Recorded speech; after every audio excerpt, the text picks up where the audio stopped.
E aí pessoal, eu sou Augusto Salgado, professor e cientista social e vamos falar da coexistência das solidariedades. Bem-vindos ao Salgado Social.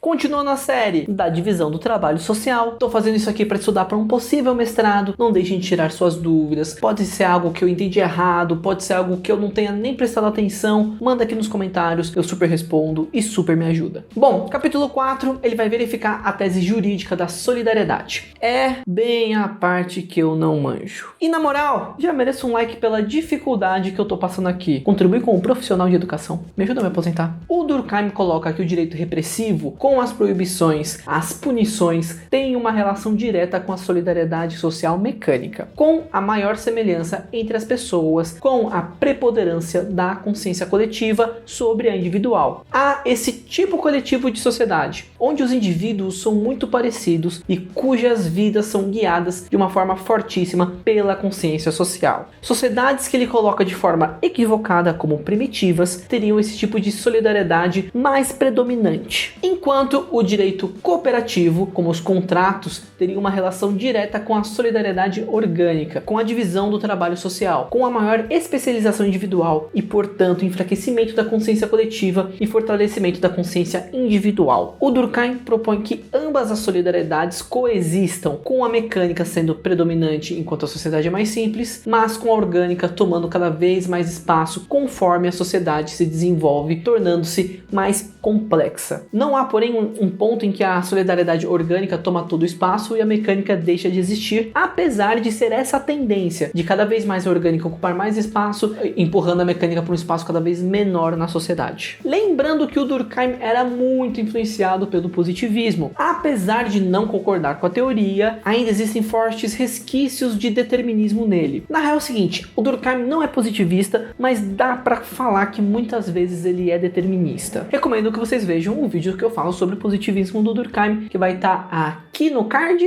nunca lembro o lado, e aqui embaixo na descrição. O Durkheim insiste no argumento de que, em povos mais bárbaros, os indivíduos possuíam fisionomias muito parecidas e pouco diferenciadas. Essa era uma visão muito estabelecida na época, uma visão racista, mas que sempre precisamos ter de pano de fundo ao ler qualquer obra desse contexto. Ele cita o Theodore Waits, acho que é assim que pronuncia, ou vou ler a citação só para exemplificar o nível de racismo e etnocentrismo que eu tô falando, tá? Do mesmo modo que os romanos encontravam entre os velhos germanos semelhanças muito grandes, os chamados selvagens causam o mesmo efeito no europeu civilizado. A bem dizer, a falta da prática pode com frequência ser a causa principal que leva o viajante a tal juízo. Que bom que pelo menos ele reconhece que um observador sem treinamento gera relatórios enviesados. Vídeo sobre isso aqui na descrição também.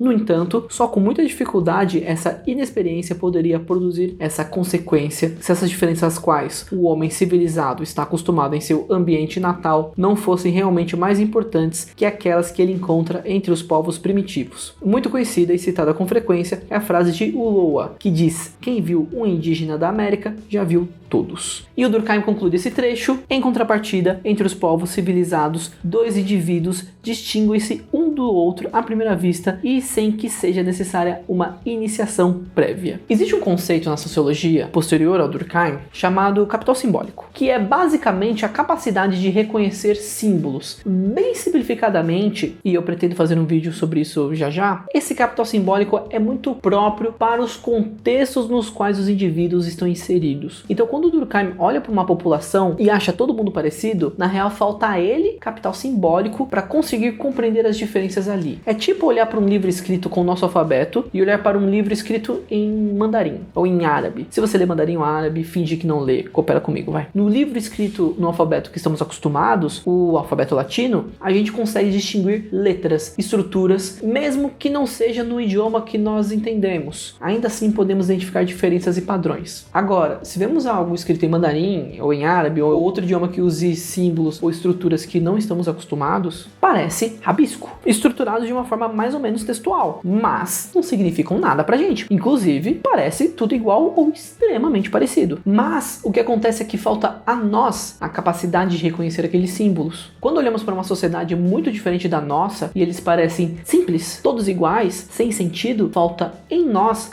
a capacidade de reconhecer os símbolos daquela cultura. Então, toda vez que o Durkheim fala de simplicidade, se referindo a povos não ocidentais, na verdade é um etnocentrismo. É uma incapacidade de reconhecer que existem outras formas simbólicas que escapam à compreensão que temos, que aprendemos na nossa sociedade que estamos inseridos. É como olhar para a escrita mandarim ou árabe quando você não a compreende e parece um monte de rabisco. Mas não é um negócio sem sentido, é um texto complexo. Veja um vídeo sobre etnocentrismo que eu me adentro mais sobre isso. Mas enfim, é uma simplificação, é uma falta de consciência da própria incapacidade. Assunto, inclusive, que é muito abordado pelo Durkheim nas regras do método sociológico. O Durkheim é o cara que vai avisar que a nossa inserção cultural nos impede de compreender certos aspectos da realidade e ainda assim, mesmo consciente disso, ele comete esse tipo de erro. Enfim, foi só um exemplo para você ver o tipo de coisa que era extremamente corriqueiro e estabelecido nessa época, comecinho do século XX, gente, 1910, 20. Aí ele entra numa análise da Bíblia, colocando-a como quase um guia do direito repressivo, apontando que durante sua escrita ainda predominava a solidariedade mecânica nas sociedades cristãs, o que é muito interessante de ser posto, pois de fato livros religiosos mais antigos costumam ser muito mais sobre o que se pode e o que não se pode fazer e as punições aos delitos. E uma coisa ou outra mais bem reduzida sobre cooperar e como cooperar. Lembrando que uma solidariedade não domina o outro, tá? O que ele está falando aqui é sobre a predominância da solidariedade mecânica em sociedades menos desenvolvidas. Então, quando a Bíblia foi escrita, quando a Bíblia foi publicada, quando houve a primeira edição da Bíblia, ele está colocando que naquele momento a sociedade que ali havia era majoritariamente regida pela solidariedade mecânica. Não que não houvesse orgânica, mas era muito mais reduzida. Então, não que não houvesse cooperação, mas havia pouco direito cooperativo. E o Durkheim diz que isso é um registro e uma prova do que ele está falando, dessa progressão da solidariedade mecânica para a orgânica. O Durkheim, inclusive, coloca que o motivo das sociedades inferiores terem uma maior predominância do direito repressivo é o fato de o direito deles ser muito baseado em religião. Eu honestamente tenho um pé atrás com essa afirmação. Não sei dizer se de fato é uma relação causal, que uma sociedade mais primitiva, o direito é mais baseado na religião e por isso é mais repressivo, ou se é uma covariação, ou seja, as sociedades mais primitivas são mais religiosas e sociedades mais primitivas apresentam mais direito repressivo. Pode ser que essa percepção do primitivo cause as duas coisas, e não que uma coisa cause a outra. Mas enfim, o conceito de primitivo tá errado de qualquer forma, bola pra frente, nessa discussão não vai ter muito rendimento pra mim.